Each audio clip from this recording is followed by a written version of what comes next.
আজকে আমরা এসেছি প্রথম আলো সেই পরিত্যক্ত ভবনটিতে, যেখানে শিল্পী মাহবুবুর রহমান অনেকগুলো শিল্পকর্ম তুলে ধরেছেন, যার মাধ্যমে আমরা সেদিনকার মব ভায়োলেন্স নিজের মধ্যে অনুভব করতে পারি। সেদিনকার মানুষের মধ্যে যে হাহাকার তা আমরা বুঝতে পারি। এই ভিডিওটিতে আমরা দেখতে পাই কিভাবে মানুষের রাগ ও সহিংস আচরণ একটি প্রতিষ্ঠানকে ধ্বংসের দিকে ঠেলে দেয় এবং সমাজে অশান্তি সৃষ্টি করে।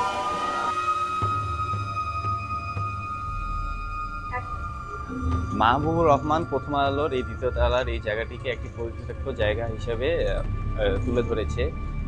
জায়গাটিকে দেখলে মনে হচ্ছে একটি ছমছমে পরিবেশ, অনেকটা ভৌতিক ধরনের।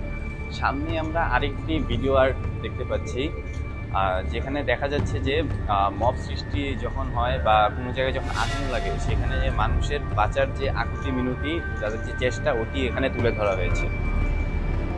এই অডিও ভিজুয়ালটিতে আমরা দেখতে পাই সেই সকল মানুষের আকুতি মিনতি যারা সেদিন প্রথম আলো বিল্ডিংয়ের বাইরে অবস্থান করছিল। তারা চেয়েও তাদের সহকর্মীকে কোনো সাহায্য সহযোগিতা করতে পারছিলেন না।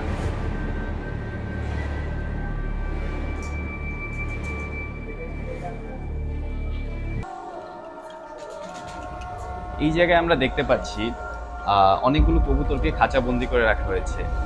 ওরা এখান থেকে বের হওয়ার জন্য চটফট করছে। এই জায়গাটি দেখে আমরা যে জিনিসটির প্রতিচ্ছবি আমরা বুঝতে পারছি, সেটি হচ্ছে প্রথম আলো বিল্ডিংটিতে যেদিন আগুন লাগিয়ে দেওয়া হয়েছিল, সেদিন এই জায়গার মানুষগুলো যেভাবে বের হওয়ার জন্য আকুতি মিনতি করছিল, ঠিক সেটিরই যেন একটি প্রতিচ্ছবি। মাহবুবুর রহমান এই জায়গাটিতে কবুতরদের খাঁচাবন্দি করে সেই জিনিসটি ফুটিয়ে তোলার চেষ্টা করেছেন।